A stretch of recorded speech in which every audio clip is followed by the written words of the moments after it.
ഈശ്വരറ്റം പ്രിയപ്പെട്ടവരെ, തിരുവിഷ്ടം മീഡിയയിലേക്ക് സ്വാഗതം. എവർക്കും ഈശോയിൽ കൃപയും സമാധാനവും. സുവിശേഷം ലോകത്തിന് വെളിച്ചം പകരേണ്ടതാണ്. നാം വിമോചിതരാണ് എന്ന പരമാർത്ഥം ലോകത്തോട് വിളിച്ചു പറയാൻ വിളിക്കപ്പെട്ടവരാണ് ഞാനും നിങ്ങളും. സുവിശേഷ പ്രഘോഷണം എന്ന പേരിൽ ആധുനിക കാലത്ത് നാം കേൾക്കുന്നത് പലതും അന്ധവിശ്വാസങ്ങളുമായി കൂടിക്കലർന്നതാണ്. അന്ധകാരത്തെ നീക്കുന്നതിന് പകരം അന്ധകാരത്തെ പ്രോജ്വലിപ്പിക്കുന്നതാണ്. വെളിച്ചമായ ക്രിസ്തുവിനെ മറച്ചു വെക്കുന്നതാണ്. വാസ്തവത്തിൽ സ്നേഹത്തെക്കുറിച്ചും ജീവിതത്തിന്റെ അർത്ഥത്തെക്കുറിച്ചും ഒക്കെ സംസാരിക്കേണ്ട നമ്മൾ ഈ അന്ധവിശ്വാസങ്ങൾക്കെതിരെ സംസാരിക്കാൻ നിർബന്ധിതരായിത്തീരുന്നത് അത്തരമൊരു സാഹചര്യത്തിലാണ്. യഥാർത്ഥ വെളിച്ചം ലോകത്തേക്ക് വന്നു. ഇരുളിന് ആ വെളിച്ചത്തെ കീഴടക്കാൻ കഴിഞ്ഞില്ല എന്ന പരമാർത്ഥം വിശ്വാസത്തിന്റെ അടിസ്ഥാന ശിലയായിരിക്കെ നാം പറഞ്ഞുകൊണ്ടിരിക്കുന്നത് ഈ ലോകം നമ്മെ ഭരിക്കുമെന്നും ഈ ലോകത്തെ ഭയപ്പെടണമെന്നും വസ്തുക്കളിലൂടെയും ലോകത്തെ മാനുഷികമായ എല്ലാ സാഹചര്യങ്ങളിലൂടെയും തിന്മ നമ്മിലേക്ക് പ്രവേശിക്കുമെന്നാണ്. ഇത്തരത്തിലുള്ള അബദ്ധങ്ങൾ പ്രഘോഷിക്കപ്പെടുമ്പോൾ ക്രിസ്തുവിശ്വാസത്തിൽ സ്വതന്ത്രരാകേണ്ടവർ ഭയത്തിനടിമകളായി മാറുന്നു. അങ്ങനെ ഈ അടിമത്വം ഒരു കച്ചവടച്ചരക്കായി മാറുന്നത് നമുക്ക് ആനുകാലിക ലോകത്ത് കാണാൻ പറ്റും. സാമൂഹ്യ മാധ്യമങ്ങളിൽ പ്രചാരം നേടുന്ന വീഡിയോകളാണ് നമ്മൾ ഇത്തരത്തിൽ ശ്രദ്ധിക്കുന്നത്. ഒട്ടേറെ പ്രഘോഷണങ്ങൾ ഇത്തരത്തിൽ വരുന്നുണ്ട്. ചിലവ വളരെയധികം വ്യാപകമായി പ്രചരിക്കപ്പെടുന്നു. വളരെയധികം ആളുകൾ അത് കാണുന്നു. അവരുടെ ഉള്ളിലുള്ള അന്ധവിശ്വാസം ഉറയ്ക്കാൻ കാരണമായിട്ട് തീരുന്നു. ഞാനും നിങ്ങളുമായി സംസാരിക്കുന്നത് വെളിച്ചത്തെക്കുറിച്ചാണ്. ആ വെളിച്ചത്തെക്കുറിച്ച് പറയുമ്പോൾ അന്ധകാരത്തിനെ ശക്തിപ്പെടുത്താൻ ശ്രമിക്കുന്ന പ്രഘോഷണങ്ങളെ തുറന്നു കാട്ടാതിരിക്കാൻ കഴിയില്ല. അതുകൊണ്ടാണ് ഇത്തരം പ്രഘോഷണങ്ങളെ സംബന്ധിച്ച് നമുക്ക് സംസാരിക്കേണ്ടി വരുന്നത്. ഏതെങ്കിലുമൊക്കെ തരത്തിൽ അന്ധവിശ്വാസങ്ങൾ അകമയുണ്ടെങ്കിൽ അവ കഴുകി മാറേണ്ടതാണ്.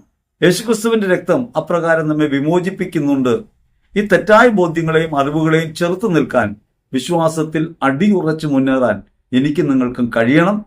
ആധുനിക കാലത്ത് ലോകസമക്ഷം ക്രിസ്തുവിന്റെ പ്രകാശം പരത്തുന്നവരായി നമ്മൾ ജീവിക്കണം. ഇന്ന് ചില വിഷയങ്ങളെ സംബന്ധിച്ച് നമ്മൾ ചിന്തിക്കുകയാണ്. ഒരു പ്രഘോഷണവുമായി ബന്ധപ്പെട്ടാണ്. ആ പ്രഘോഷണത്തിന്റെ വിഷയം പിശാചിന് അവകാശം കിട്ടിയ സ്ഥലങ്ങളും അവന്റെ സാന്നിധ്യം പതിഞ്ഞ വസ്തുക്കളും എന്നുള്ളതാണ്.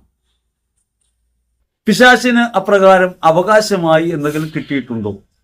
അതാണ് പ്രഥമമായി ചിന്തിക്കേണ്ടത്. ഈ ലോകം നമുക്ക് അവകാശമായി ദൈവം നൽകിയതാണ്. അത് തിന്മയ്ക്ക് കൊടുത്തൊരിടമല്ല. ഈ ലോകത്ത് പിശാചിന് ഇടമില്ല. ഈ ലോകത്ത് അവന് വസിക്കുക സാധ്യമല്ല. അവൻ നമ്മുടെ മനസ്സിനെ സ്വാധീനിക്കുകയും മനസ്സിൽ ഇടം കണ്ടെത്തുകയും ചെയ്യുകയാണ് എന്നുള്ളതാണ് പരമാർത്ഥം. ആ പരമാർത്ഥം മറച്ചു വച്ച് പിശാചിന് അവകാശം കിട്ടിയ സ്ഥലങ്ങളുണ്ട് എന്ന് ഇത്തരം ആളുകൾ പഠിപ്പിക്കുന്നു. അവന്റെ സാന്നിധ്യം പതിഞ്ഞ വസ്തുക്കളുണ്ടെന്ന് പഠിപ്പിക്കുന്നു. അങ്ങനെ ഈ ലോകവും വസ്തുക്കളും പൈശാചിക ആധിപത്യത്തിലാണെന്നും ക്രിസ്തുവിന്റെ വിമോചനം യാഥാർത്ഥ്യമായില്ലെന്നും പറയാതെ പറഞ്ഞു വെക്കുകയാണ് ഇത്തരക്കാർ. ഇത് തികച്ചും അബദ്ധമാണ് എന്നൊരു കാര്യത്തെക്കുറിച്ചാണ് നമുക്കിന്ന് സംസാരിക്കേണ്ടത്. പല അനുഭവങ്ങളെക്കുറിച്ച് പറഞ്ഞുകൊണ്ടാണ് ഇത്തരക്കാർ സുവിശേഷത്തെ ഇങ്ങനെ മറച്ചു വെക്കുന്നത്. അവരുടെ ജീവിതത്തിലുണ്ടായെന്ന് പറയുന്നതും അവർ കണ്ടതുമായ കാര്യങ്ങളെ സുവിശേഷത്തിന്റെ മാനത്തിൽ അവർക്ക് വിവേചിക്കാൻ കഴിയാത്തത് മൂലമാണ് ഈ അന്ധവിശ്വാസങ്ങൾ വ്യാപിക്കുന്നത്. യഥാർത്ഥത്തിൽ അന്ധവിശ്വാസം ഒരു അശുദ്ധാത്മ പ്രവൃത്തിയാണ്. ഭയം ഒരു തിന്മയാണ്, ഒരു അശുദ്ധാത്മ പ്രവൃത്തിയാണ്. അതുപോലെ തന്നെ അന്ധവിശ്വാസം ഒരു അശുദ്ധാത്മ പ്രവൃത്തിയാണ്. നിങ്ങൾ ഭയപ്പെടാനിടയാകുന്ന വിധത്തിൽ ലോകത്തെക്കുറിച്ച് തെറ്റിദ്ധാരണ നിങ്ങളിലേക്ക് പകരുന്നുണ്ടെങ്കിൽ അത് ഈ ഭയത്തെയും അന്ധവിശ്വാസത്തെയും ഉപയോഗിച്ചിട്ടാണ്. ലോക ജനത പല സമൂഹങ്ങളിൽ പലതരം അന്ധവിശ്വാസങ്ങളുമായി കൂടിക്കുഴഞ്ഞ് ജീവിക്കുന്നവരാണ്. അന്ധവിശ്വാസങ്ങൾ പ്രബലമായിരുന്ന ഒരു നാട്ടിലാണ് സുവിശേഷത്തിന്റെ വെളിച്ചവുമായി നമ്മൾ പ്രഘോഷണം നടത്തുന്നത്. പലതരത്തിലുള്ള അന്ധവിശ്വാസങ്ങൾ. ചിലയിടങ്ങളിൽ പിശാചുണ്ടെന്നും പിശാചിന് ശക്തിയുണ്ടെന്നും അവനെ സ്വാധീനിക്കാൻ കഴിയുമെന്നും അവനെ ഉപയോഗിച്ച് കാര്യങ്ങൾ നേടാൻ കഴിയുമെന്നും അവൻ പണം നൽകുന്നവനാണെന്നും ഐശ്വര്യം നൽകുന്നവനാണെന്നും കച്ചവടം വർദ്ധിപ്പിക്കാൻ പിശാചിനെ കൊണ്ടാവുമെന്നും ഒക്കെ തെറ്റിദ്ധരിക്കുന്ന ഒരു സമൂഹമാണ് നമുക്ക് ചുറ്റുപാടുമുള്ളത്. ഒരുപക്ഷെ വിശ്വാസികളല്ലെന്ന് പറയുന്നവർ പോലും തങ്ങളുടെ ജീവിതത്തിൽ ഉയർച്ച ഉണ്ടാകുമെന്ന് വന്നാൽ ഏത് കച്ചിത്തുരുമ്പേലും കയറി പിടിക്കുമെന്ന് പറയുന്നത് പോലെ ഇത്തരം മന്ത്രവാദങ്ങളെയും കൂടോത്രങ്ങളെയും ആഭിചാര പ്രവൃത്തികളെയും ഒക്കെ ആശ്രയിക്കും. അപ്രകാരമൊക്കെ ആശ്രയിക്കുന്ന ലോകത്തിന്റെ മൗഢ്യത്തെ തുറന്നു കാട്ടുകയും യഥാർത്ഥത്തിൽ ദൈവമാണ് ഭരണം നടത്തുന്നതെന്നും അവന്റെ ഭരണത്തിന് കീഴിലാണ് ലോകമെന്നും ക്രിസ്തു ലോകത്തെ ജയിച്ചിരിക്കുന്നുവെന്നും പൈശാചികതന്മാരെ കീഴ്പ്പെടുത്തിയിരിക്കുന്നുവെന്നും വിശ്വസിക്കാനും മറ്റുള്ളവർക്ക് പറഞ്ഞു കൊടുക്കാനും നമുക്ക് ബാധ്യതയുണ്ട്. ലോകം അന്ധകാരത്തിന്റെ നിഴലിലാണ് ഇപ്പോഴുമെന്ന് പറയുന്നവർ ക്രിസ്തുവിന്റെ കുരിശുമരണത്തെ നിഷേധിക്കുന്നവരാണ്. വാസ്തവത്തിൽ നമ്മൾ അടിസ്ഥാനമിടുന്നത് യേശുക്രിസ്തുവിലാണ്. യേശുക്രിസ്തുവിൽ വിമോചിതമായ ലോകത്തെക്കുറിച്ചാണ് നാം പറഞ്ഞുകൊണ്ടിരിക്കുന്നത്. അപ്രകാരം പറയുന്നതിനെയാണ് സുവിശേഷമായി പരിഗണിക്കേണ്ടത്. പക്ഷേ സുവിശേഷ പ്രഘോഷണങ്ങൾക്കകത്ത് പിശാച് പ്രാമുഖ്യം നേടുന്നു. അവന്റെ ശക്തിയെക്കുറിച്ചുള്ള ഗീർവാണങ്ങൾ മുഴക്കുന്നു. അത് ആരാണ് അപ്രകാരം ചെയ്യുന്നതെന്ന് നമ്മൾ ആലോചിക്കണം. പ്രസംഗിക്കുന്ന ഒരു പക്ഷെ പുരോഹിതനാകാം, അൽമായനാകാം, ആരുമാകട്ടെ, ആര് പ്രസംഗിച്ചാലും ക്രിസ്തുവിനെ കുറിച്ചുള്ള പ്രസംഗം വിശ്വാസം ജനിപ്പിക്കേണ്ടതാണ്. റോമർ 10:17 പറയും, വിശ്വാസം കേൾവിയിൽ നിന്നും, കേൾവി ക്രിസ്തുവിനെ കുറിച്ചുള്ള പ്രഘോഷണത്തിൽ നിന്നുമാണ്. യേശുക്രിസ്തുവിൽ നമുക്കുള്ള സ്വാതന്ത്ര്യത്തെക്കുറിച്ച് നമുക്ക് ചിന്തിക്കാൻ കഴിയാത്ത വിധം ഇത്തരത്തിൽ അന്ധകാരത്തെ സംബന്ധിച്ച് സംസാരിക്കുന്നത് തന്നെ ഭോഷത്വമാണ്. പക്ഷെ ഇങ്ങനെ അബദ്ധ പ്രബോധനങ്ങൾ ഉണ്ടാകുന്നത് കൊണ്ട് അവയെക്കുറിച്ച് പറയാതിരിക്കുന്നത് വിശ്വാസികൾക്കിടയ്ക്കുള്ള വ്യതിചലനങ്ങൾക്ക് തടയിടുന്നതിന് ആവശ്യമായി വരും. അതുകൊണ്ടാണ് ഇത്തരത്തിലുള്ള പ്രഘോഷണം ഇപ്പോൾ നടത്തുന്നത്. പ്രാരംഭത്തിൽ പറയുന്നത് പൈശാചിക സാന്നിധ്യത്തിന്റെ അടയാളങ്ങളെ കുറിച്ചാണ്. പൈശാചിക സാന്നിധ്യത്തിന് ചില അടയാളങ്ങളുണ്ട്. അത്ര ദുർഗന്ധം ഒരു പൈശാചിക സാന്നിധ്യമാണെന്നാണ് പറയുന്നത്. അതേപോലെ എറുമ്പ്, കീടങ്ങൾ, പാറ്റ, പല്ലിയൊക്കെ ഉണ്ടാകുന്നത് പൈശാചിക സാന്നിധ്യത്തിന്റെ അടയാളങ്ങളാണ്. നിങ്ങളൊന്ന് ആലോചിച്ച് നോക്കണം. ഈ ഭൂമി എല്ലാത്തരം ജീവികൾക്കുമായി ദൈവം നൽകിയിട്ടാണ്. ഉറുമ്പിനെ സൃഷ്ടിച്ചതും പാറ്റയെ സൃഷ്ടിച്ചതും പല്ലിയെ സൃഷ്ടിച്ചതും ഒക്കെ ദൈവം തന്നെയാണ്. എല്ലാ സൃഷ്ടിയുടെയും ഉടയവനായ ദൈവത്തിന്റെ കരവേലയല്ലാതെ ഭൂമിയിൽ യാതൊന്നുമില്ല. അങ്ങനെയാണെങ്കിൽ ഇത്തരം ജീവികൾ എങ്ങനെയാണ് പൈശാചികതയുടെ അടയാളങ്ങളായിട്ട് മാറുക? ചിലർക്ക് ഒച്ചിനെ കാണുന്നത് ഭയമാണ്, തേരട്ടെ കാണുന്നത് ഭയമാണ്. ഇങ്ങനെ ഓരോ ജീവിയെയും അവർ ഭയപ്പെടുകയും അവയൊക്കെ തിന്മയുടെ സാന്നിധ്യമാണ് എന്ന് തെറ്റിദ്ധരിക്കുകയും ചെയ്യുന്നു. അപ്രകാരം തിന്മയുടെ സാന്നിധ്യമാണ് തെറ്റിദ്ധരിക്കുന്നതിലൂടെ അവർ ഒരു അന്ധവിശ്വാസത്തിന് കീഴ്പ്പെടും. സുവിശേഷ പ്രഘോഷണം എന്ന പേരിൽ പറയുന്നതിൽ ഒരു പ്രധാനപ്പെട്ട കാര്യം ഇത്തരം ജീവികൾ പൈശാചികതയുടെ അടയാളങ്ങളാണെന്നാണ്. അതേപോലെ തന്നെ ദുർഗന്ധവും സുഗന്ധവും. എല്ലാവർക്കും ഒരേ സുഗന്ധം ഇഷ്ടമല്ല. ചിലർക്ക് ചില സുഗന്ധങ്ങൾ താല്പര്യമില്ലാത്തതാണ്. ചില ഗന്ധങ്ങൾ ദുർഗന്ധങ്ങളായിട്ട് വരാം. എങ്ങനെയാണ് ദുർഗന്ധം നമുക്കറിയാലോ. ഇപ്പൊ സൾഫർ ഡൈ ഓക്സൈഡ് അല്ലെങ്കിൽ ഹൈഡ്രജൻ സൾഫൈഡ് തുടങ്ങിയ വാതകങ്ങൾ ദുർഗന്ധമുള്ളവയാണ്. വസ്തുക്കൾ അഴുകുമ്പോൾ ഇത്തരം ഗന്ധങ്ങൾ ഉണ്ടാവും. അങ്ങനെ അഴുകുന്ന ഗന്ധങ്ങളൊക്കെ ദുർഗന്ധങ്ങളായിട്ട് നമ്മൾ പരിഗണിക്കും. കാരണം അത് നമുക്ക് ശ്വസിക്കാൻ താല്പര്യമില്ല. എന്തുകൊണ്ടാണ് താല്പര്യം നമുക്കില്ലാത്തതെന്ന് വെച്ചാൽ അതിൽ വിഷാംശം ഉള്ളത് കൊണ്ടാണ്. അപ്പോൾ ഒരു ദുർഗന്ധം ഉണ്ടാകുമ്പോൾ ദുർഗന്ധത്തിന്റെ പുറകിലുള്ള വാതകത്തിന് വിഷാംശം ഉണ്ടാകാമെന്നതിനാൽ അതിനോട് നമുക്ക് ഒരു വിഭക്തി അല്ലെങ്കിൽ വിയോജിപ്പ് ഹൃദയത്തിൽ തോന്നും, ഇഷ്ടമില്ലായ്മ തോന്നും. അത് ദൈവം സ്വാഭാവികമായി നമുക്ക് എന്നുള്ള ശേഷിയാണ്. പിശാച് എന്തെങ്കിലും ഗന്ധം വഹിക്കുന്നവനായി മാറുമെന്നോ പിശാചിന്റെ അടയാളം പ്രകടിപ്പിക്കുന്നതിന് ഗന്ധത്തിലൂടെയാണ് എന്ന് കരുതുന്നത് ഒരു പ്രാചീന വിശ്വാസമാണ്. ക്രൈസ്തവ വിശ്വാസവുമായി യാതൊരു ബന്ധമില്ലാത്ത കാര്യമാണ്. മോശപ്പെട്ടതൊക്കെ തിന്മയുടേതാണെന്നും ഒക്കെ ചെകുത്താൻ്റെതാണെന്നും പറയുന്നൊരു കാര്യം. ഉറുമ്പ് ശല്യമാകുമ്പോൾ ഉറുമ്പ് ചെകുത്താൻ്റെ പണിയാണെന്ന് കരുതിയാൽ അതിനോട് നമുക്കൊരു നിഷേധഭാവമുണ്ട്. വാസ്തവത്തിൽ ഉറുമ്പുകൾ എവിടെയാണ് കൂടുകൂട്ടുന്നത്? തണുപ്പില്ലാത്തടത്തേക്ക് തണുപ്പുള്ള ഇടങ്ങളിൽ നിന്ന് ഉറുമ്പുകൾ കയറി വരും. ഇപ്പൊ മഴക്കാലമാണ്. നിങ്ങളുടെ വീട്ടിലെ അടുക്കളയിലോ ബാത്റൂമിലോ എവിടെയെങ്കിലും ഒക്കെയുള്ള ദ്വാരങ്ങളിലൂടെ ഉറുമ്പുകൾ കടന്നു വരും. ഉറുമ്പ് അങ്ങനെ കടന്നു വരുന്നത് അവരുടെ ആവാസ വ്യവസ്ഥ നഷ്ടപ്പെടുമ്പോൾ വരുന്നതാണ്. അത് പിശാചിന്റെ പ്രവൃത്തിയാണ് തെറ്റിദ്ധരിക്കുക. വീട്ടിൽ ഭക്ഷണ പദാർത്ഥങ്ങളൊക്കെ അവിടെയായിട്ട് കിടക്കാൻ തുടങ്ങിയാൽ പല്ലി വരാൻ തുടങ്ങും. അത് ഭക്ഷണം കിട്ടുന്ന സ്ഥലം തേടിയാണ് വരിക. അപ്പൊ ഇങ്ങനെ ജീവികളൊക്കെ പൈശാചിക അടയാളങ്ങളാണെന്ന് തെറ്റിദ്ധരിപ്പിക്കുന്നു. ഇതൊരു വലിയ അപകടം പതിയിരിക്കുന്നത് എന്താണെന്നറിയാമോ? എവിടെ ഏതൊരു വീട്ടിൽ നോക്കിയാൽ ഉറുമ്പുണ്ടാവും. എവിടെ ഏതൊരു വീട്ടിൽ നോക്കിയാലും പാറ്റ ഉണ്ടാവും. വൃത്തിഹീനമായ സാഹചര്യങ്ങളിലൊക്കെ പാറ്റയും പല്ലിയും പഴുതാരയും ഒക്കെ വരും. അപ്പൊ ഇങ്ങനെ കാണുന്ന ജീവികൾ ചെകുത്താന്റെ അടയാളങ്ങളാണെന്ന് പറയാൻ തുടങ്ങുന്നതോടുകൂടി നമ്മൾ അവയെ ഭയപ്പെടാൻ തുടങ്ങും. വൈരാഗ്യമാണ് യഥാർത്ഥത്തിൽ ഉണ്ടാകേണ്ടത്. ക്രിസ്തുവിൽ വിമോചിതരാണെന്ന ബോധ്യമാണ് ഉണ്ടാകേണ്ടത്. എല്ലാം ദൈവസൃഷ്ടിയാണ് എന്നതാണ് ഭയം നീങ്ങുന്ന ആദ്യത്തെ പടി. അപ്പോ ഈ ഭൂമിയിൽ നമുക്കിഷ്ടമില്ലാത്തതൊക്കെ പിശാചാണെന്ന് പറയുന്ന, പൈശാചികമാണെന്ന് പറയുന്ന സാമാന്യമായൊരു ചിന്തയെ ഇവിടെ കൊണ്ടുവന്ന് വെച്ചിട്ട് പറയാണ് ദുർഗന്ധമുള്ളത് പിശാചിന്റെ ലക്ഷണമാണ്. അതേപോലെ തന്നെ ഉറുമ്പ്, പാറ്റ, പല്ലി, പഴുതാര ഒക്കെ പിശാചിന്റെ അടയാളം. ഇതൊരു തെറ്റിദ്ധാരണ പരത്തുന്ന കാര്യമാണ്. സുവിശേഷവുമായി ബന്ധമില്ലെന്ന് മാത്രമല്ല, സാമാന്യമായി ഒരു മനുഷ്യനെന്ന നിലയ്ക്ക് ചിന്തിക്കുമ്പോൾ ജീവിവർഗങ്ങളിൽ അനേകം ജീവിവർഗങ്ങൾ ചുറ്റുപാടുമുണ്ട്. ആ ചുറ്റുപാടുമുള്ളവയൊക്കെ നമുക്ക് ദൈവസൃഷ്ടിയായി കാണാൻ പറ്റണം. സമസൃഷ്ടികളായുള്ളവയെ സ്നേഹിക്കാൻ പറ്റണം. അവയ്ക്ക് ഇടമാണ് ഭൂമി എന്ന കാര്യം നമ്മൾ ഉറപ്പിക്കണം. ഈ ഭൂമിയുടെ അവകാശികളാണ് ഈ പറഞ്ഞ ജീവികളൊക്കെ. ഒരു പീഡ എറുമ്പിനും വരുത്തരുതെന്നാണ് അനുകമ്പാ ദശകത്തിൽ ശ്രീനാരായണ ഗുരു പറയുക. ഒരു ഉറുമ്പിനും പീഡേണ്ട ആവശ്യം. എല്ലാ ജീവികളെയും സ്നേഹിക്കാൻ പഠിപ്പിക്കുകയാണ് മിസ്റ്റർ ഫ്രാൻസിസ് അസീസി. എല്ലാറ്റിനോടും കാരുണ്യമാണ്. മിസ്റ്റർ മാർട്ടിൻ തൻ്റെ ആശ്രമത്തിലുണ്ടായിരുന്ന എലികൾക്കും ഭക്ഷണം കൊടുത്തിരുന്നു. എലികൾക്കും പൂച്ചയ്ക്കും നായ്ക്കും ഒരേ സമയം ഒരേ പാത്രത്തിൽ ഭക്ഷണം കൊടുത്തിരുന്ന വിശുദ്ധനാണ് മിസ്റ്റർ മാർട്ടിൻ. നമുക്ക് സാധാരണഗതിയിൽ എലി ഇഷ്ടമല്ല.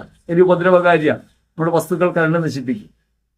അത് പിശാചാണെന്ന് ചിന്തിക്കാൻ തുടങ്ങുന്നതോടുകൂടി ഈ പറഞ്ഞ ഒരു ജീവിയെ നമ്മൾ ഒരു അന്ധവിശ്വാസത്തിന്റെ ഭാഗമായി ഭയപ്പെടാൻ തുടങ്ങുന്നു. ഭയപ്പെടാൻ തുടങ്ങുന്നതോടുകൂടി നമ്മൾ അതിനെ വെറുക്കാൻ തുടങ്ങുന്നു. ഈ സൃഷ്ടിജാലങ്ങളെ വെറുക്കുക എന്നുള്ളത് യഥാർത്ഥത്തിൽ ക്രിസ്തു വിരുദ്ധമായൊരു കാര്യമാണെന്നറിയണം.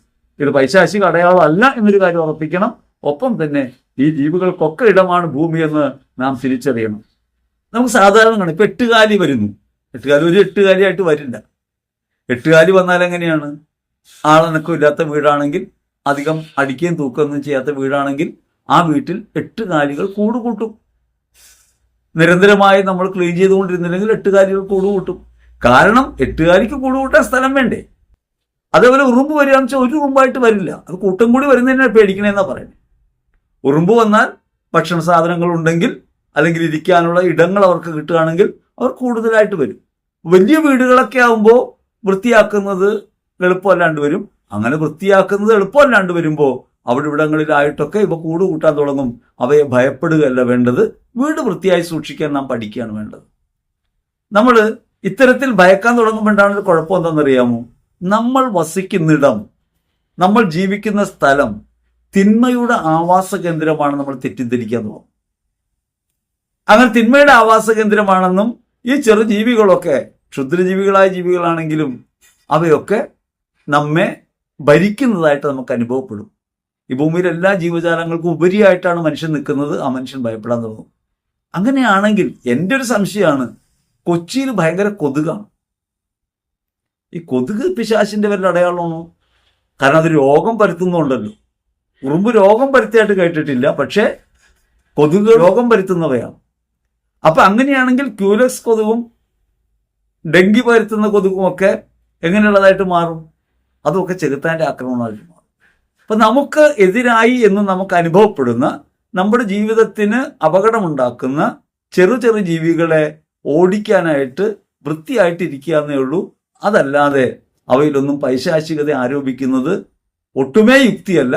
മാത്രമല്ല അത് വിശ്വാസവുമായി വിപരീതം നിൽക്കുന്ന കാര്യം കൂടിയാണ്.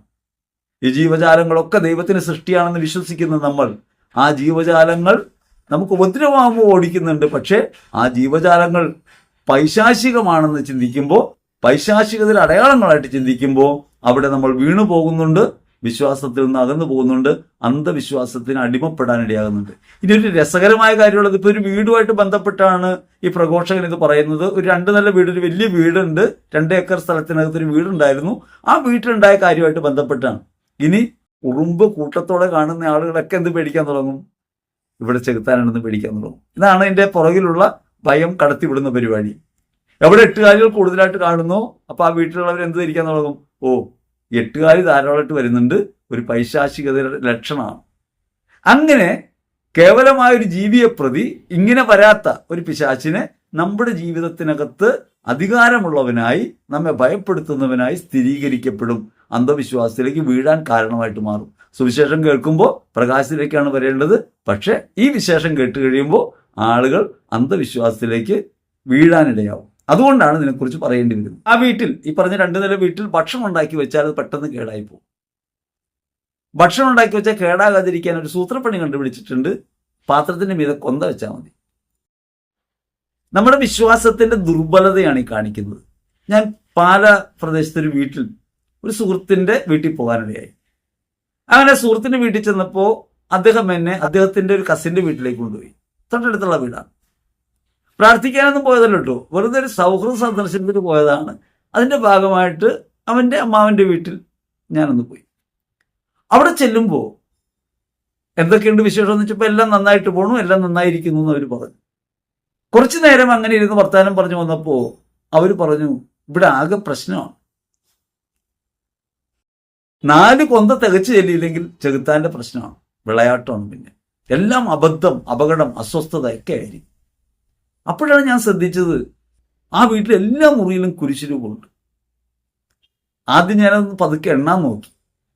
ഒരു 14 കുരിശാണെങ്കിൽ ഒരു കുരിശിന്റെ വഴി എല്ലാം വേണ്ടിയാണിത് വെച്ചതെന്ന് വിചാരിക്കാം. അപ്പൊ അങ്ങനെയല്ല, കാണുന്നിടത്ത് കുരിശുണ്ട്. എന്താണ് ഇങ്ങനെ കുരിശ് വെച്ചേക്കുന്നത് എന്ന് ചോദിച്ചപ്പോൾ ഇങ്ങനെ കുരിശ് വെച്ചപ്പോഴാണ് ഒരു പരിധിവരെ ശല്യം ഒഴിഞ്ഞത്. മാമോദീസ വഴി നിങ്ങൾ മുദ്രിതരാണെന്ന പരമാർത്ഥം തിരിച്ചറിയാതെ പോയപ്പോ നിങ്ങളുടെ ജീവിതത്തിനകത്ത് പിശാചിന് അധികാരവും സ്വാധീനവും ഉണ്ടെന്നും അവൻ നിങ്ങളെ ആക്രമിക്കുമെന്നും അന്ധവിശ്വാസം മുഖേന ഭയപ്പെടാൻ തുടങ്ങിയപ്പോ നിങ്ങൾ ഈ കുരിശ് വയ്ക്കുകയാണ്. ഈ കുരിശ് നിങ്ങളെ രക്ഷിക്കുമെന്ന് നിങ്ങൾ കരുതുന്നു. പക്ഷേ നിങ്ങളിലുള്ള ദൈവത്തിന്റെ ആത്മാവിനെ നിങ്ങൾ മറന്നു പോകുന്നു. നെറ്റിയിൽ മാമോദീസ തൈലം കൊണ്ട് വരച്ച വിശുദ്ധ കുരിശിന്റെ അടയാളത്തെ മറന്നു പോകുന്നു. അങ്ങനെ ധൈര്യം അവലംബിക്കേണ്ട നിങ്ങൾ ഭയത്തിന് അടിമകളായിട്ട് തീരുന്നു. ഇനി അവിടെ അപകടങ്ങളുണ്ടാകും, അസ്വസ്ഥതയുണ്ടാകും. കാരണം നിങ്ങൾ ഈ കുരിശ് വെക്കുമ്പോഴും ഈ 4 കൊന്ത ചെല്ലുമ്പോഴും നിങ്ങൾ ഭയപ്പെടുന്നത് പിശാചിനെയാണ്. നിങ്ങൾ അംഗീകരിക്കുന്ന പിശാചിന്റെ സ്വാധീനമാണ്. നിങ്ങൾ അംഗീകരിക്കുന്ന പിശാചിന്റെ അധികാരമാണ്. നിങ്ങളെ അവൻ ആക്രമിക്കുമെന്ന ഭയത്തിന് നിങ്ങൾ വിധേയപ്പെട്ടപ്പോ നിങ്ങൾ ഭയത്തിന്റെ ആത്മാവിന് വിധേയപ്പെട്ടു, അന്ധവിശ്വാസത്തിന്റെ ആത്മാവിന് വിധേയപ്പെട്ടു. അപ്പൊ ഇവിടെ ഇങ്ങനെ ഈ പാത്രത്തിന്റെ മീതയില് കൊന്ത വെച്ചാൽ കുഴപ്പമില്ലെന്നാ പറയണേ, വലിച്ചു പോകില്ലെന്നാ പറയണേ. ഭക്ഷണം ഉണ്ടാകുമ്പോൾ വലിച്ചു പോകുന്നുണ്ടെങ്കിൽ ഒരു പ്രധാന കാരണം അതിനുപയോഗിക്കുന്ന വെള്ളം കുഴപ്പം പിടിച്ചതായിരിക്കും. ഒരു കാരണം ആ അന്തരീക്ഷം ഈർപ്പം തങ്ങി നിൽക്കുന്നതും അണുബാധിതമാകാൻ സാധ്യതയുള്ള ഒരു സ്ഥലമായിരിക്കും. നിങ്ങൾ ആലോചിച്ച് നോക്കൂ, നിങ്ങളുടെ വീട്ടിൽ ഫ്രിഡ്ജ് ഉണ്ടല്ലോ, അമേരിക്കയിൽ വരെയുള്ള വൈറസ് ഇരിക്കുന്ന സ്ഥലമാണ്. ഊഷ്മാവ് താഴ്ന്ന പ്രദേശങ്ങളിൽ ഈ അണുക്കൾ ഇങ്ങനെ വന്നിരിക്കും. ആ അണുക്കൾ പ്രവർത്തിക്കും. അന്തരീക്ഷമാകെ ബാക്ടീരിയകളും അണുക്കളും ഒക്കെ നിറഞ്ഞതാണ്. വൃത്തിഹീനമാകുമ്പോൾ അല്ലെങ്കിൽ തണുപ്പ് കയറുമ്പോൾ ഒരു സാഹചര്യത്തിനകത്ത് ഇത്തരത്തിൽ അണുബാധകൾ ഉണ്ടാകാം, വലിച്ചു പോകാനിടയാകാം. അപ്പോൾ ഉടനെ പറയുന്നത് അത് പിശാച് ഉണ്ടായിട്ടാണെന്നാണ്. നാട്ടിൽ വേറെ ചില വിശ്വാസങ്ങൾ ഉണ്ടായിരുന്നു. കറി വെച്ചാൽ രുചി ഉണ്ടാവാതെ പോയാൽ അത് മരിച്ച ഏതോ ഒരു ആത്മാവിന് തൃപ്തി കിട്ടാത്തത് കൊണ്ടാണ്, അല്ലെങ്കിൽ അവർക്ക് കൊതിയുള്ളത് കൊണ്ടാണ് എന്ന് കരുതിയിരുന്ന ആളുകളുണ്ട്. അങ്ങനെ വരുമ്പോൾ എനിക്കിപ്പോഴും ഓർമ്മയുണ്ട്, പണ്ട് വീട്ടിൽ അമ്മയൊക്കെ ഒരു കരിക്കട്ട ഈ കറിയുടെ അകത്ത് ഇടുമായിരുന്നു. ഈ കരിക്കട്ട കറിയുടെ അകത്ത് ഇടുന്നത് എന്തിനു വേണ്ടിയാണെന്നറിയാം? എന്തെങ്കിലും വിഷാംശം ഉണ്ടെങ്കിൽ അത് വലിച്ചെടുക്കാൻ വേണ്ടിയാണ്. പക്ഷെ അമ്മയ്ക്കതറിയില്ല. അമ്മ വിചാരിച്ചേക്കുന്നത് ഏതെങ്കിലും ആത്മാവിന് ഇങ്ങനെ കൊതിയുണ്ടെങ്കിൽ പോകാൻ വേണ്ടി വിചാരിച്ചിട്ടാണ്. ഈ കരിക്കട്ട ഇട്ടാൽ കരിയുടെ സ്വഭാവം, കാർബണിന്റെ സ്വഭാവം അത് വിഷാംശത്തെ ആഗിരണം ചെയ്യും. അതിനു വേണ്ടി ഇടുന്നതാണ്. അപ്പൊ ഇത്തരത്തിലുള്ള അന്ധവിശ്വാസങ്ങൾ പലതും നമ്മുടെ നാട്ടിലുണ്ട്. ഈ അന്ധവിശ്വാസങ്ങളെ വിശ്വാസവുമായി കൂട്ടിയിണക്കാൻ ശ്രമിക്കുന്നു. വിശ്വാസം അതിന് പരിഹാരമാണെന്നല്ല കരുതുന്നത്. വിശ്വാസത്തിലെ ചില വിദ്യകൾ ഉപയോഗിച്ച് ഈ പിശാചിനെ ഓടിക്കാമെന്ന് കരുതുന്നു. അങ്ങനെ അന്ധവിശ്വാസത്തിനകത്താണ് വിശ്വാസത്തിന്റെ അടയാളങ്ങൾ നമ്മൾ കാട്ടിക്കൂട്ടുന്നത്. അവിടെയാണ് ഈ കൊന്ത വയ്ക്കുന്നത്. ഇനി ചില തട്ടലും മുട്ടലും ശബ്ദം കേൾക്കുന്നു വീടിനകത്ത്. വീടിനകത്ത് തട്ടലും മുട്ടലും ശബ്ദം കേൾക്കുന്നത് സാധാരണഗതിയിൽ എങ്ങനെയാണ്? ഒരാളുടെ കോൺഷ്യൻസിനകത്തുണ്ടാകുന്ന ഒരു പ്രോബ്ലമാണ്. അയാൾ ശബ്ദം കേൾക്കുന്നു, അയാൾ ഭയപ്പെടാൻ തുടങ്ങും. ഭയപ്പെടുമ്പോൾ ആ ശബ്ദം ഉറച്ചതായിട്ട് മാറും. ശബ്ദം സാധാരണ നമ്മൾ കേൾക്കുന്നത് കാതുകൊണ്ടാണ്. ചെവിയിലൂടെ കേട്ട് ആന്തരികമായ ശ്രവണേന്ദ്രിയത്തിലെത്തി അവിടെ നമ്മൾ മനസ്സിൽ ചെന്ന് ഇങ്ങനെ രൂപപ്പെട്ടാണ് ശബ്ദം നമ്മൾ വ്യതിരക്തമായി മനസ്സിലാക്കുന്നത്. പക്ഷേ ഭയം നമ്മെ മൂടിക്കഴിയുമ്പോൾ നമുക്ക് ഈ 5 ഇന്ദ്രിയങ്ങൾ, ജ്ഞാനകരണങ്ങളുടെ ആവശ്യമില്ലാതെ വരും. കണ്ണുകൊണ്ട് കാണാതെ നമ്മൾ കാണും. കാരണം അവിടെ പ്രവർത്തിക്കുന്ന ആന്തരിക ഇന്ദ്രിയമാണ്. ആ ആന്തരിക ഇന്ദ്രിയത്തെ ഗൈഡ് ചെയ്യുന്നത് മനസ്സാണ്. മനസ്സിൽ എവിടെയാണ്? ഭയമാണ് അതിനെ ഗൈഡ് ചെയ്യുന്നത്. അങ്ങനെ മനസ്സിൽ ഭയം മുറ്റി നിൽക്കുമ്പോൾ നമ്മുടെ ബാഹ്യമായ കരണങ്ങൾ ഉപയോഗിക്കാതെ, കണ്ണ്, കാത്, നാക്ക്, മൂക്ക്, ത്വക്ക് എന്നിവ ഉപയോഗിക്കാതെ നമ്മുടെ ആന്തരിക ഇന്ദ്രിയങ്ങളിൽ മനസ്സ് അതിന്റെ കൽപ്പനാശേഷി ഉപയോഗിച്ച് അടയാളങ്ങൾ കാണിക്കും. അതുള്ളതായിട്ട് നമ്മൾ കരുതും. കേൾക്കാത്ത ശബ്ദം കേട്ടു എന്ന് നമുക്ക് ബോധ്യം വരും. കാണാത്തത് കണ്ടു എന്ന് വരും. അതുകൊണ്ട് കണ്ണ് തുറന്നിരിക്കെ തന്നെ കണ്ണുകൊണ്ടല്ലാതെ കാഴ്ചകൾ കാണാൻ കഴിയും. അത് ഭയം മനസ്സിനെ മൂടിക്കഴിയുമ്പോൾ, അല്ലെങ്കിൽ ഭയം മനസ്സിന്റെ മേൽ ആധിപത്യം പുലർത്തുമ്പോൾ മനസ്സിന്റെ ചലനം ഈ ഭയത്തിൽ മാത്രം കെട്ടപ്പെടും. എന്താണോ കേൾക്കുന്നത് എന്ന് മനസ്സ് കരുതുന്നത് അത് മനസ്സിന്റെ കൽപ്പനാശേഷി നമുക്ക് അവതരിപ്പിച്ചു തരും. അപ്പൊ നമ്മൾ ആ ശബ്ദം ഒറിജിനലായി കേട്ടതായിട്ട് തോന്നും. ഇത് മനസ്സിന്റെ ഒരു പ്രവൃത്തിയാണ്. ഇങ്ങനെ മനസ്സിന്റെ പ്രവൃത്തികളിൽ കുടുങ്ങിപ്പോകുമ്പോൾ സാധാരണഗതിയിൽ കേൾക്കാത്ത ശബ്ദങ്ങൾ നമ്മൾ കേൾക്കും. കേൾക്കാത്ത ശബ്ദങ്ങൾ കേൾക്കും. മരിച്ചവർ സംസാരിക്കുന്നതായി തോന്നും. അതേപോലെ വീട്ടിൽ തട്ടിമറിയുന്ന ശബ്ദങ്ങൾ, അങ്ങനെയൊക്കെ നമ്മൾ കേൾക്കാൻ തുടങ്ങും. ആദ്യം ഉണ്ടായ ശബ്ദം ഒറിജിനലായിരിക്കും. പക്ഷെ ഭയം മൂടിക്കഴിയുമ്പോൾ പിന്നെ ഈ ശബ്ദം നമ്മൾ ഇടയ്ക്കിടയ്ക്ക് കേൾക്കാൻ തുടങ്ങും. അങ്ങനെ ഒരാൾ കേട്ടാൽ ആ ശബ്ദം കേട്ടു എന്ന് അയാൾ ഭയത്തിന് കീഴടങ്ങിയാൽ അയാൾ മറ്റൊരാളുടെ ഇത് പറയുമ്പോൾ ആ കേൾക്കുന്നയാളിലേക്ക് കൂടി ഭയം പടരും. ഭയം പടർന്നു കഴിയുമ്പോൾ അയാൾക്കും ഇത് കേൾക്കാൻ കഴിയും. അപ്പം ഗ്രൂപ്പ് കോൺഷ്യൻസിലേക്ക് പോകും. ഇത് ശാസ്ത്രീയമായൊരു കാര്യമാണ്. അപ്പൊ ഇങ്ങനെ ഭയത്തിന്റെ ആധിപത്യത്തിൽ മുഴുകുന്ന ആളുകൾ ഈ കാഴ്ചകൾ കാണും, ഇല്ലാത്ത കാര്യങ്ങൾ കാണും, ഇല്ലാത്ത കാര്യങ്ങൾ കേൾക്കും. അവയൊക്കെ ഉള്ളതാണെന്നും അതൊക്കെ പൈശാചികതയുടെ അടയാളങ്ങളാണെന്നും പറയാൻ തുടങ്ങുമ്പോൾ അവർ ഒരു അന്ധവിശ്വാസത്തിന്റെ ആധിപത്യത്തിലേക്ക് പോകും. പിന്നീട് അവർക്ക് അതിൽ നിന്ന് മോചനം കിട്ടാൻ പ്രയാസമാണ്. ഇനി പൈശാചികമായ ഗന്ധങ്ങളെക്കുറിച്ച് പറയുമല്ലോ. ഈ ഗന്ധങ്ങളും ഇങ്ങനെ അനുഭവിക്കാൻ പറ്റുമല്ലോ. ഗന്ധം പുറത്ത് വേണമെന്നില്ല. അകമേ ഘ്രാണേന്ദ്രിയം ഉപയോഗിക്കാതെ നമ്മുടെ അകത്ത് ഇത് അനുഭവപ്പെടുത്താൻ കഴിയും. കാരണം നമ്മുടെ മൂക്കിലൂടെയാണ് ഗന്ധം സാധാരണഗതിയിൽ നമ്മൾ അറിയുന്നത്. മൂക്കിലൂടെ അല്ലാതെ ഗന്ധം അറിയുന്ന ഒരു പരിപാടിയുണ്ട്. കാരണം നമ്മുടെ ഭയം നമ്മൾ മൂടിക്കഴിയുമ്പോൾ നമ്മുടെ അകത്ത് ഈ ഗന്ധത്തിന് ആന്തരിക ഘ്രാണേന്ദ്രിയം മതി. ഈ ആന്തരിക ഘ്രാണേന്ദ്രിയത്തിൽ ഉണ്ടാകുന്ന ഈ പ്രചോദനം നമ്മുടെ മനസ്സിന്റെ കൽപ്പനാശേഷി എന്നൊരു ഭാഗമുണ്ട്, കൽപ്പനാശേഷി. ആ കൽപ്പനാശേഷി അവതരിപ്പിക്കും. അപ്പൊ നമുക്കത് എക്സ്പീരിയൻസ് ചെയ്യാൻ പറ്റും. അങ്ങനെ ദുർഗന്ധം അനുഭവപ്പെടാം. ദുർഗന്ധം അനുഭവപ്പെടാത്തൊരു സ്ഥലത്ത് ഒരാൾക്ക് ദുർഗന്ധം അനുഭവപ്പെടാം. മാതാവിന്റെ സുഗന്ധം ഉണ്ടാകുന്നത് പോലെയാണ് ഈ ദുർഗന്ധം എന്ന് പറഞ്ഞ് ഈ പറഞ്ഞ ഒരു ദൈവിക സാന്നിധ്യത്തെ പൈശാചിക സാന്നിധ്യം ഉറപ്പിക്കാൻ വേണ്ടി ഉപയോഗിക്കുന്നു. അതാണ് അതിന്റെ തിന്മ. ദൈവിക സാന്നിധ്യത്തെ പൈശാചിക സാന്നിധ്യവുമായി ഈക്വലൈസ് ചെയ്യുന്നു. ദൈവിക സാന്നിധ്യവും അശുദ്ധാത്മ സാന്നിധ്യവും ഒരു നാണയത്തിന്റെ 2 പുറമായിട്ട് പഠിപ്പിക്കുന്നു. ദൈവത്തിന് നേർ വിപരീതമല്ല പിശാച്, അതറിയണം. പിശാച് ശപിക്കപ്പെട്ട മാലാഖ മാത്രമാണ്. ദൈവവുമായി ഈക്വൽ പൊസിഷനിലല്ല. നന്മയ്ക്ക് നേരെ തിന്മയെന്നല്ല. നന്മയില്ലാത്തവിടമെല്ലാം തിന്മ. ഇപ്പൊ മാതാവിന്റെ സുഗന്ധവും ഈ പറഞ്ഞ പൈശാചിക ഗന്ധവും തുല്യമാണെന്ന് പറയുമ്പോൾ അതിൽ വിശ്വാസപ്പിഴവുള്ളത് ദൈവികമായ ഒരു അനുഭൂതിയെ, ഈ സുഗന്ധം എന്ന് വെച്ചാൽ ഒറിജിനൽ മാതാവ് വരുന്നതാണോ? അല്ല, അതൊരു അനുഭൂതിയാണ്. ഈ അനുഭൂതി നമ്മൾ ഉണ്ടാകുന്നത് എങ്ങനെയാണ്? നമ്മൾ വിശ്വാസത്തിൽ ഉറയ്ക്കുമ്പോൾ, ഭക്തിയിൽ ലയിക്കുമ്പോൾ നമുക്ക് അനുഭൂതികൾ ഉണ്ടാവും. ഈ അനുഭൂതി വിശ്വാസത്തിലേക്ക് പോകാൻ നല്ലതാണ്. പക്ഷേ ഈ അനുഭൂതി അല്ല വിശ്വാസം. പണ്ടൊക്കെ സുഗന്ധം ഉണ്ടായിരുന്നു, ഇപ്പൊ ഉണ്ടാകുന്നില്ല. എനിക്കറിയാവുന്ന ഒരു സഹോദരി, അവരുടെ ജീവിതത്തിൽ കടുത്ത പ്രയാസം അനുഭവപ്പെടുന്ന ഒരു സമയത്ത് അവർ കൊന്ത ചെല്ലുമ്പോൾ കൊന്തയിൽ സുഗന്ധം ഉണ്ടായി. അപ്പോ അവർ എന്നെ കാണിച്ചു. ഞാൻ പറഞ്ഞു, നിങ്ങളുടെ ഇന്നത്തെ ജീവിത സാഹചര്യത്തിൽ നിങ്ങളുടെ വേദന നിങ്ങൾ അനുഭവിക്കുമ്പോൾ നിങ്ങളോടൊപ്പം ദൈവമുണ്ട് എന്ന് നിങ്ങളെ ബോധ്യപ്പെടുത്താൻ വേണ്ടി ദൈവം ചെയ്തൊരു അടയാളമാണ്. അതൊക്കെ അവർ സമ്മതിച്ചു. പക്ഷെ അവർ ഇത് വേറെ ആളെ കാണിക്കാൻ തുടങ്ങി. ഞാൻ അവരോട് പറഞ്ഞ ആരെയും കാണിക്കരുതെന്നാണ്. കാരണം ഇത് ഒരു പേഴ്സണൽ എക്സ്പീരിയൻസാണ്. പക്ഷെ അവരിത് വേറെ ആളെ കാണിച്ചു. അങ്ങനെ ആളുകളൊക്കെ അത്ഭുതം കൂറാൻ തുടങ്ങി. പെട്ടെന്ന് ഈ സുഗന്ധം നിന്നുപോയി. പിന്നീട് ഈ മുല്ലപ്പൂവിൻ്റെ ഗന്ധം അവരുടെ വസ്ത്രത്തിലും ഒക്കെ വരാൻ തുടങ്ങി. അത് ഞങ്ങളുടെ നാട്ടിലുണ്ടായിരുന്ന ഒരു പെർഫ്യൂമറിയുടെ കടയിൽ നിന്ന് അവർ വാങ്ങിച്ചതാണ്. 100 രൂപ കൊടുത്താൽ ഒരു കുപ്പി ഇതിൻ്റെ എസൻസ് കിട്ടും. അവരിത് കയ്യെ മേടിച്ച് പുരട്ടി നടക്കാൻ തുടങ്ങി. ഈ വിശ്വാസം സ്വീകരിച്ച ഒരു പുരോഹിതൻ പിന്നെ ഈ സുഗന്ധമുള്ള ആളായിട്ട് മാറി. നമുക്ക് ഈ സുഗന്ധം ഉണ്ടാവുന്നത് എങ്ങനെയാണ് അനുഭവമാവുന്നത്? നമ്മുടെ ജീവിതത്തിൽ ഒരു പ്രതിസന്ധി ഘട്ടത്തിൽ ദൈവം കൂടണമെന്ന ബോധ്യം വരാനാണ്. അതിന് ദൈവം ഒരു അനുഭൂതി നൽകുന്നതാണ്. അങ്ങനെ അനുഭൂതി നൽകുന്ന ദൈവം ചിലപ്പോൾ ദുർഗന്ധമായിട്ടും നമുക്ക് അനുഭൂതികൾ നൽകാം. അത് പിശാചിന്റെ സാന്നിധ്യമല്ല. അപ്പം നമുക്കൊരു നല്ല ഗന്ധം ഉണ്ടാകുന്നു, ഒരു പോസിറ്റീവ് സൈനായിട്ട് നമുക്ക് തോന്നുന്നു. ഒരു ദുർഗന്ധാനുഭവം നമുക്ക് തോന്നാം. കാരണം നമ്മുടെ മനസ്സിലാണ് അനുഭൂതികൾ, നമ്മുടെ മനസ്സിന്റെ വിവേചനശേഷി അതിനകത്തുണ്ട്. അപ്പൊ തിന്മയാണെന്ന് നമുക്ക് തോന്നുമ്പോൾ നമ്മുടെ മനസ്സത് സ്ഥിരീകരിക്കാൻ വേണ്ടി ഒരു ദുർഗന്ധവും അനുഭവപ്പെടുത്താം. ഒരടയാളവും ദൈവത്തിൽ നിന്നാണെന്ന് ഉറപ്പിക്കാൻ സാധ്യമല്ല. ഉറപ്പിക്കാവുന്ന അടയാളങ്ങൾ കൗദാശിക അടയാളങ്ങൾ മാത്രമാണ്.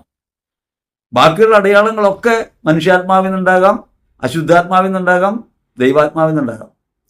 അപ്പൊ അതുകൊണ്ട് ഈ പറഞ്ഞ ദുർഗന്ധത്തെ മാതാവിന്റെ സുഗന്ധം എന്ന പേരിൽ അതുമായിട്ട് കൂട്ടിയോജിപ്പിച്ച് പറയുന്നു. ഇത് ശരിയാണെങ്കിൽ ഇതും ശരിയാണ്. അങ്ങനെയാണല്ലോ പിശാചിനെ ഉറപ്പിക്കുന്നത്. ദൈവമുണ്ടോ? ഉണ്ട്. എങ്കിൽ പിശാചുണ്ട്. അങ്ങനെയല്ല. ദൈവമുണ്ടോ? ദൈവമുണ്ട്. പിശാചുണ്ടോ? പിശാചുണ്ട്. പിശാച് ദൈവത്താൽ ശപിക്കപ്പെട്ട മാലാഖ മാത്രമാണ്.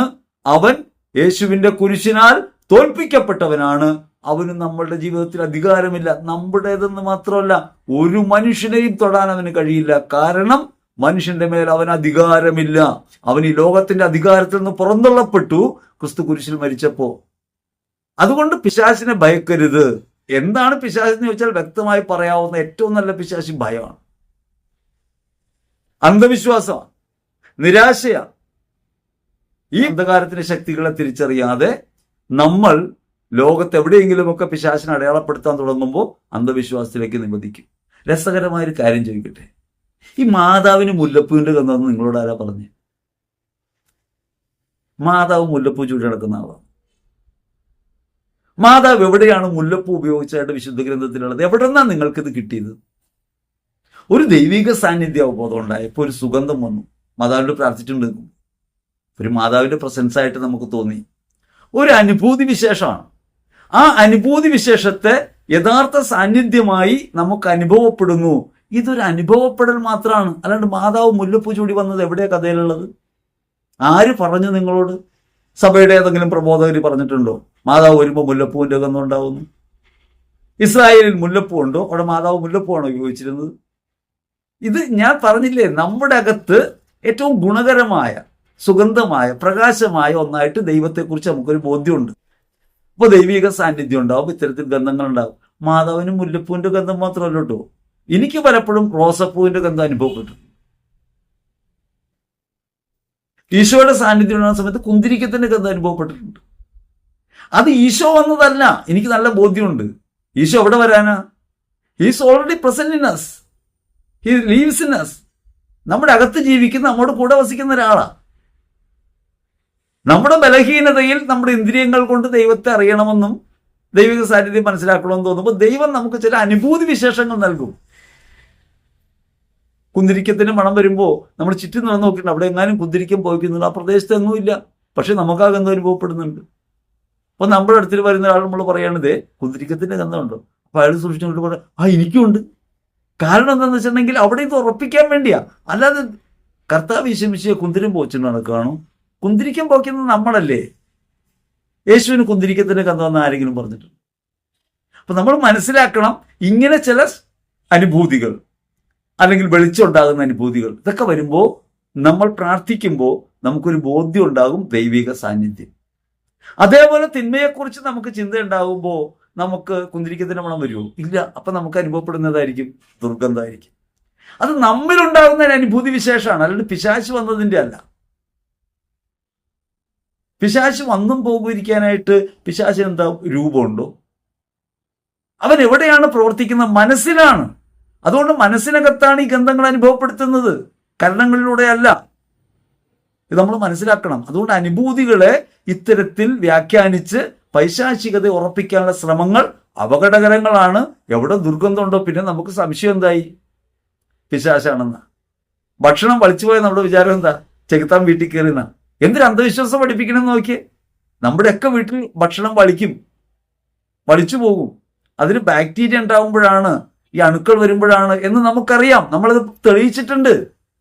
അങ്ങനെ ശാസ്ത്രം തെളിയിച്ച ഭൗതികമായ വിജ്ഞാനമുള്ള ഒരു ലോകത്ത് വന്നിട്ട് വലിച്ചു പോകുന്ന ചെകുത്താന്റെ പ്രവൃത്തി കൊണ്ടാണെന്ന് പറയുമ്പോൾ നിങ്ങൾ ആരെയൊക്കെ നിഷേധിക്കണമെന്ന് ഓർക്കണം. ഇത്രയും വർഷത്തെ മനുഷ്യകുലത്തിന്റെ കണ്ടെത്തലുകൾ നിഷേധിക്കുന്നു, പിശാചിനെ തോൽപ്പിച്ച ക്രിസ്തുവിനെ നിഷേധിക്കുന്നു, നിങ്ങൾക്ക് ലഭിച്ച സ്വാതന്ത്ര്യത്തെ തട്ടിക്കളയുന്നു. എന്നിട്ട് നിങ്ങൾ അന്ധവിശ്വാസത്തിന്റെ പുറകെ പോകുന്നു. അന്ധവിശ്വാസം മൂടിയാൽ പിന്നെ കാണുന്നതെല്ലാം ചെകുത്താനായിട്ട് മാറും, എല്ലാം പിശാചിന്റെ പ്രവൃത്തിയായിട്ട് മാറും. നിങ്ങൾ സ്വതന്ത്രരായിരിക്കണമെന്നാണ് എൻ്റെ ആഗ്രഹം. ക്രിസ്തു നമുക്ക് നൽകിയ സ്വാതന്ത്ര്യം എന്തിനുള്ളതാണ്? നന്മയെ മുറുകെ പിടിക്കാനുള്ളതാണ്, അവരന് വേണ്ടി മരിക്കാനുള്ളതാണ്, സ്നേഹിക്കാനുള്ളതാണ്. അതിനു പകരം ദൈവവും പിശാചും ചേർന്ന് പങ്കിട്ടെടുക്കുന്ന ജീവിതമാണ് നമ്മുടെ എന്ന നിലയ്ക്ക് പല മതസ്വഭാവങ്ങളിലുമുള്ള പഠനങ്ങൾ ക്രൈസ്തവ വിശ്വാസത്തിന്റെ ഈ പരിപൂർണത വഴിയിലേക്ക് കൊണ്ടുവന്ന് വെക്കുന്നു. അങ്ങനെ വിശ്വാസത്തെ അപജയപ്പെടുത്തുന്ന ഒരു പ്രഘോഷണമാണ് അതെന്നുള്ളത് കൊണ്ടാണ് ഇതിനെക്കുറിച്ച് ഇങ്ങനെ പറയേണ്ടി വരുന്നത്. ഇനി നമുക്ക് ആ രണ്ടുതല വീട്ടിലേക്ക് തന്നെ പോകാം. അവിടെയാണല്ലോ ഈ പിശാചിന്റെ ആവാസം ഉള്ളത്. അവിടെ ഈ ദുർഗന്ധം ഉണ്ടായിരുന്നു, ഇങ്ങനെ കീടങ്ങളൊക്കെ ഉണ്ടായിരുന്നു. അച്ഛൻ വെഞ്ചരിച്ചു, 3 ആഴ്ചത്തേക്ക് മാറി. പിന്നെയും വന്നു, പിന്നെയും വെഞ്ചരിച്ചു, തൽക്കാലത്തേക്ക് മാറി, പിന്നെയും വന്നു. നിങ്ങൾ ആലോചിച്ച് നോക്കണം. ഇപ്പൊ പറഞ്ഞതിൻ്റെ ഒരു അർത്ഥം എന്താണെന്ന് അറിയാമോ? ഈ വെഞ്ചരിപ്പിന് 3 ആഴ്ചയെ ശേഷിയുള്ളതാണ്. സഭയുടെ ഒരു ആശീർവാദത്തിന് നമ്മൾ എത്ര ആഴ്ചത്തേക്ക് ഗ്യാപ്പ് വെച്ചു? 3 ആഴ്ച കൊണ്ട് പിശാചിന് കീഴ്പ്പെടുത്താവുന്ന ഒന്നായിട്ട് മാറ്റി. ഓരോ ആശീർവാദവും കൂദാശയിലേക്ക് തിരിഞ്ഞിരിക്കുന്നു. കൂദാശ എന്ന് വെച്ചാൽ മാമോദീസയിലേക്ക്. ആ മാമോദീസ അത് ഉണർത്തുന്നു. ഇങ്ങനെ ഉണർത്തൽ ശേഷി 3 ആഴ്ചത്തേക്ക് ഉള്ളതായി. അപ്പൊ ഈ വെഞ്ചരിപ്പിന് ശക്തിയില്ലെന്ന് വരികയാണ്. സ്വയം പറയാണ്, വെഞ്ചരിപ്പിലൂടെ പൈശാചിക തിന്മകൾ ഓടിക്കാമെന്ന് പറയുന്നവർ തന്നെ വെഞ്ചരിപ്പിന്റെ അബദ്ധത്തെക്കുറിച്ച് പറയാണ്. അത് 3 ആഴ്ച കഴിഞ്ഞപ്പോൾ വീണ്ടും വന്നു, പിന്നെയും വെഞ്ചരിച്ചു, പിന്നെയും വന്നു. പിന്നെ ബിഷപ്പ് ഹൗസിൽ നിന്ന് കൽപ്പന വാങ്ങിച്ചു. അപൂർവമായ സാഹചര്യങ്ങളിൽ ഇങ്ങനെ സാന്നിധ്യ അനുഭവങ്ങളുണ്ടെന്നും അസ്വസ്ഥ അനുഭവിക്കുന്നു പറയുമ്പോൾ ബിഷപ്പ് പ്രത്യേകമായ അനുവാദം കൊടുക്കും വെഞ്ചരിക്കാൻ. അത് ബിഷപ്പിന്റെ അറിവോടെ വെഞ്ചരിക്കുന്നതിന് ബോധ്യം ഉണ്ടാകാനാണ്. അങ്ങനെ പ്രത്യേകമായി വെഞ്ചരിച്ചു. ഇപ്പൊ കഥകിൽ ഈ പറഞ്ഞ കൽപ്പന ഒട്ടിച്ചു വെച്ചാൽ കുറച്ച് ദിവസത്തേക്ക് ഇതൊക്കെ മാറിപ്പോകും. കൽപ്പന വായിച്ചിട്ടാണല്ലോ ചെകുത്താൻ നടക്കുന്നത്. നിങ്ങളൊന്ന് ആലോചിച്ച് നോക്കണം. നമ്മൾ പറയുന്നതിൽ പൊള്ളത്തരങ്ങളും മണ്ടത്തരങ്ങളും ആലോചിക്കണം. വീടിന്റെ വാതിക്കലേ, വാതിൽ വഴിയാണല്ലോ പിശാച് വരിക, നേരെ വാതിക്കൽ കൂടി വരും, മുൻവാതിൽ. അവിടെയാണ് ചിലർ മിഖായേൽ മാലാഖയുടെ പടമൊക്കെ വയ്ക്കുന്നത്, മുമ്പിൽ തന്നെ വെച്ചേക്കാണ്. എന്തിനാന്ന് വെച്ചാൽ ചെകുത്താൻ നേരെയല്ലേ കയറി വരുള്ളൂ, മാന്യനാണല്ലോ, മുമ്പിലെ വാതിലൂടെ കയറി വരുള്ളൂ. അവിടെ ഈ പടം വെച്ചേക്കാണ്. അതേപോലെ കൽപ്പന ഒട്ടിച്ചു വെച്ചു. കൽപ്പന ഒട്ടിച്ചു വെച്ചപ്പോൾ പിന്നെ 3 ആഴ്ചത്തേക്ക് വരില്ല, അത് കഴിഞ്ഞ് വീണ്ടും വരും. അപ്പൊ 3 ആഴ്ചത്തേക്കുള്ള പവറേ ഈ അപ്പോസ്തലന്റെ കത്തിനുള്ളൂ. നമ്മൾ മനസ്സിലാക്കേണ്ടത്, നമ്മിലെ ഭയം നീക്കാൻ, നമുക്കുള്ള കുറവ് പരിഹരിക്കാനാണ് ഈ കൽപ്പന, അല്ലാതെ സ്ഥലത്തുനിന്ന് ചെകുത്താൻ ഓടിക്കാനല്ല. നമ്മുടെ വിശ്വാസം ഉറപ്പിക്കാൻ പിതാവ് നേരിട്ട് കത്ത് തന്നിട്ടുണ്ട്. പിതാവ് നേരിട്ട് അറിയുന്ന കാര്യമാണ്, പിതാവിന്റെ അറിവോടെയാണ് വെഞ്ചരിക്കുന്നത് എന്ന് വരുമ്പോൾ ഈ പുരോഹിതനേക്കാൾ ഉപരിയായി സഭയുടെ അപ്പോസ്തലിക സ്ഥാനത്ത് നമ്മൾ വിശ്വസിക്കുകയും സ്വീകരിക്കുകയും ചെയ്യുന്നതുകൊണ്ട് ഈ ഭയം മാറ്റാൻ വേണ്ടിയാണ്. പക്ഷേ ഈ കൽപ്പന ഒട്ടിച്ചു വെച്ചിട്ട് പിന്നെയും പിശാച് വന്നു എന്ന് പറഞ്ഞാൽ അപ്പോസ്തലനും ശക്തിയില്ല, ബിഷപ്പിന്റെ പവറും പോയെന്നാണ് ഈ പറഞ്ഞു വരുന്നത്. ഇത് പറയാതെ പറയാം, ഇത് അറിഞ്ഞുകൊണ്ട് പറയണമെന്നില്ല. അതാണ് അബദ്ധങ്ങൾക്ക് അങ്ങനെ കുഴപ്പമുണ്ട്. അബദ്ധത്തിനകത്ത് വേറെ അബദ്ധം പതിയിരിക്കുന്നത് അബദ്ധം പറയുന്നവർ അറിയില്ല. ഒരബദ്ധം നിരവധി അബദ്ധങ്ങളെ പ്രസവിക്കും. അപ്പൊ അതുകൊണ്ട് അറിയാതെ പറഞ്ഞു പോവാണ്. അങ്ങനെ ബിഷപ്പിന്റെ കൽപ്പന ഒട്ടിച്ചിട്ടും ഈ ബാധ വിട്ടുപോയില്ല. ഏത് ബാധ? പിശാചിന്റെ ബാധ. ഭക്ഷണം വളിപ്പിക്കുന്ന ഉറുമ്പും കീടങ്ങളും വെട്ടുകാലിയൊക്കെ വരുന്ന ആ ബാധ പോയില്ല. അങ്ങനെയായിരിക്കെയാണ് ഈ പുരോഹിതന് ഒരു വിദഗ്ധോപദേശം ഒരു ബ്രദർ കൊടുക്കുന്നത്, കുർബാന ചെല്ലാൻ ആ വീട്ടിൽ. കുർബാന ചെല്ലാൻ പറഞ്ഞു. കുർബാന ചെല്ലിയപ്പോൾ തൽക്കാലത്തേക്ക് ആശ്വാസം കിട്ടി, വീണ്ടും വന്നു. ഈ വീട്ടിൽ കുർബാന ചെല്ലുന്നത് യഥാർത്ഥത്തിൽ നല്ലതാണോ? കുർബാന സഭയുടെ കുർബാനയാണ്. ഇതൊരു മന്ത്രവാദമല്ല. വിശുദ്ധ കുർബാന ഒരു മന്ത്രവാദമല്ല, അതൊരു കൂദാശയാണ്. ആ കൂദാശ പരികർമ്മം ചെയ്യേണ്ട സ്ഥലം ദേവാലയമാണ്. ആ കുർബാനയിൽ പങ്കെടുക്കാം. ആ കുർബാന വീട്ടിൽ കൊണ്ട് ചെല്ലുന്നതോ? ഇപ്പം എന്നെ സംബന്ധിച്ച് എൻ്റെ വീട്ടിൽ ഇപ്പോഴും കാസയും പീലാസയും ഉണ്ട്. ഞാൻ വിശ്വാസത്തിലേക്ക് വരുന്ന സമയത്ത് മിഷനിലാണ് അധികം പ്രവർത്തിച്ചത്. ആ സമയത്ത് മിഷനിലെ അച്ഛന്മാർ എൻ്റെ വീട്ടിൽ വരും. അപ്പോൾ അവർ തൊട്ടടുത്ത പള്ളിയിൽ പോയി കുർബാന ചെല്ലുന്നതിന് പകരം പലപ്പോഴും എൻ്റെ വീട്ടിൽ കുർബാന അർപ്പിച്ചിട്ടുണ്ട്. എനിക്ക് പരിചയമുള്ള പല പുരോഹിതരും എൻ്റെ വീട്ടിൽ കുർബാന അർപ്പിച്ചിട്ടുണ്ട്. വീടൊക്കെ അടച്ച് ഭദ്രമാക്കിയിട്ട് ഞങ്ങൾ ഒന്നിച്ച് കുർബാന അർപ്പിക്കും. നമ്മൾ വീട്ടിൽ മാത്രം കുർബാന അർപ്പിക്കുമ്പോൾ കുറെ കൂടി ഭയങ്കര ഇമോഷണലായ പല അനുഭൂതികളും നമുക്കുണ്ടാവും. എനിക്ക് വലിയ ഇഷ്ടമുള്ള കാര്യമായിരുന്നു. ഞാനെല്ലാം വാങ്ങിച്ച് വീട്ടിൽ ഒരുക്കി വെച്ചു. പുരോഹിതന്മാർ വന്ന് പലപ്പോഴും കുർബാന അർപ്പിച്ചിട്ടുണ്ട്. ഞാൻ പിന്നെ ഇങ്ങനെ ഉറുമ്പിനെ പേടിച്ചിട്ടൊന്നും അല്ല കേട്ടോ. കാരണം ഞാൻ വാടകയ്ക്ക് പല വീട്ടിൽ താമസിക്കുന്നു. ഞാൻ പോകുന്ന വീട്ടുകളിൽ പുരോഹിതൻ വരുന്നു, അദ്ദേഹത്തിന് ഒരു രാത്രി തങ്ങേണ്ടി വരുന്നു, രാവിലെ കുർബാന അർപ്പിക്കുന്നു. അപ്രകാരത്തിലാണ്. സുഹൃത്തുക്കളായ ചില അച്ഛന്മാര് കുർബാന അല്ലാതെ അർപ്പിച്ചിട്ടുണ്ട്. അങ്ങനെ ഇരിക്കെ ഒരിക്കൽ കർത്താവിനോടൊരു കാര്യം പറഞ്ഞു, നിനക്ക് കുർബാനയിൽ പങ്കുചേരണമെങ്കിൽ നീ ദേവാലയത്തിൽ പോകണം. ഇതിന്റെ സ്വകാര്യ ആവശ്യത്തിന് വീട്ടിലേക്ക് കൊണ്ടുവരാനായിട്ട് ഇത് തറവാട്ട് സ്വത്തൊന്നുമല്ല, ഇത് നിന്റെ അവകാശമൊന്നുമല്ല. അതുകൊണ്ട് മേലിൽ ഈ പണി ചെയ്യരുത്. കാസയും വിലാസൊക്കെ ഇപ്പോഴിരിപ്പുണ്ട്, പിന്നീട് കുർബാന അർപ്പിച്ചില്ല വീട്ടിൽ. കാരണം അത് നിന്റെ സങ്കുചിതമായ താല്പര്യത്തിന് വേണ്ടി നിനക്ക് ഉപയോഗിക്കാനുള്ള ഒരു മന്ത്രവാദ പ്രക്രിയയൊന്നുമല്ല. അത് സഭയുടെ കുർബാനയാണ്. ആ കുർബാന അർപ്പണ വേദിയിൽ പോയി നീ കുർബാന അർപ്പിക്കുകയല്ലാതെ, അതിൽ പങ്കുചേരുകയല്ലാതെ അത് നിന്റെ സ്വകാര്യ ആവശ്യത്തിനായിട്ട് ഉപയോഗിക്കാവുന്ന ഒന്നായി തരം താഴ്ത്തരുത്. അത് നമ്മൾ മനസ്സിലാക്കണം. നമുക്കൊക്കെ ഇഷ്ടമുണ്ടാവും നമ്മുടെ വീട്ടിൽ കുർബാനയിലേക്ക് കൊള്ളാനൊക്കെ ആഗ്രഹം ഉണ്ടാവും. ഒരിക്കലും ചെയ്തുകൂടാത്ത പ്രവൃത്തിയാണ്. കാരണം വേറൊന്നും കൊണ്ടുമല്ല, ഈ കുർബാന ലോകം മുഴുവന്റെയും വിശുദ്ധീകരണത്തിന് വേണ്ടി അർപ്പിക്കപ്പെടുന്നതാണ്. അത് ക്രിസ്തുയാഗത്തിന്റെ ഭാഗമാണ്. ഈ ക്രിസ്തുയാഗം എല്ലായിടത്തെയും വിശുദ്ധീകരിക്കുന്ന ഒരു കാര്യമാണ്. അല്ലാതെ പള്ളി ചെല്ലണ കുർബാന പള്ളിക്കകത്ത് തങ്ങി നിൽക്കുന്ന ഒരു കാര്യമല്ല. ലോകരക്ഷയ്ക്ക് വേണ്ടി ക്രിസ്തു അർപ്പിച്ച യാഗത്തെ ആനുകാലിക ലോകത്തെ സന്നിഹിതമാക്കുന്ന പ്രവൃത്തിയാണ്. ആ പ്രവൃത്തി അവിടെ മാത്രം തങ്ങി നിൽക്കുന്ന ഒരു കാര്യമല്ല, സകല മനുഷ്യരെയും വിശുദ്ധീകരിക്കുന്ന, ഈ ഭൂമിയെ മുഴുവൻ വിശുദ്ധീകരിക്കുന്ന പ്രക്രിയയാണ്. അതിനകത്ത് എൻ്റെ വീടിനകത്ത് ഇത് നടത്തിയാൽ കാര്യം നടക്കുമെന്ന് വന്നാൽ അതൊരു മന്ത്രവാദ സ്വഭാവം അതിന് കൽപ്പിച്ചു വരും. വിശ്വാസം ഏറി ഏറി അന്ധവിശ്വാസി പോകുന്നതിൻ്റെ ലക്ഷണമാണ് അത്. വിശ്വാസം കൂടിക്കൂടി, അങ്ങനെയല്ലേ? വിശ്വാസം കൂടിക്കൂടി ചിലപ്പോൾ അന്ധവിശ്വാസവും. സ്നേഹം കൂടി അടിമത്വം ഉണ്ടാവില്ലേ? നമുക്ക് സ്നേഹം കൂടിക്കഴിയുമ്പോൾ നമ്മൾ സ്നേഹിക്കുന്നവരെ നമ്മളിങ്ങനെ പൊതിഞ്ഞു വെക്കും. ഇനി ഇവർ അനങ്ങാൻ പാടില്ല, നടക്കാൻ പാടില്ല, ശ്വാസം എത്ര കഴിക്കണമെന്ന് നമ്മൾ പറയും. സ്നേഹമെന്നാണ് നമ്മൾ പറയുന്നത്. പക്ഷെ ഈ സ്നേഹം യഥാർത്ഥ സ്നേഹമല്ല. ഈ സ്നേഹം ഒരു അബദ്ധമാണ്. അതേപോലെയാണ് വിശ്വാസവും. വിശ്വാസത്തിൽ നാം ഇഴുകിച്ചേരുകയാണ് സഭയുടെ വിശ്വാസത്തിൽ. അല്ലാതെ എൻ്റെ വിശ്വാസത്തെ പൂർത്തീകരിക്കാൻ വേണ്ടി സഭയുടെ കൂദാശയെ എൻ്റെ വീട്ടിൽ കൊണ്ടുവന്ന് അർപ്പിക്കുക എന്ന് പറയുന്നത് അബദ്ധമാണ്. അത് കുർബാനയെക്കുറിച്ചുള്ള അറിവില്ലായ്മയാണ്. അപ്പം അങ്ങനെ ഒരു ബ്രദർ പറഞ്ഞു, അങ്ങനെ അച്ഛനവിടെ കുർബാന അർപ്പിച്ചു. രസകരമായ കാര്യം എന്ന് പറയുമോ, ഇങ്ങനെ പരിശുദ്ധ കുർബാന അർപ്പിച്ചുകൊണ്ട് നിൽക്കുമ്പോൾ മോളിൽ നിന്ന് ഇടിശബ്ദം കേട്ടെന്നാ പറഞ്ഞു. മുകളിലത്തെ നിലയിൽ ചെറുതാനെ അവിടെ ഇരിക്കപ്രതി ഇല്ലാതെ അവിടെ ഇടിശബ്ദം കേട്ടു. മാത്രമല്ല ഒരു സഹോദരി ദർശനവും കണ്ടു. എന്ത് ദർശനമാണ്?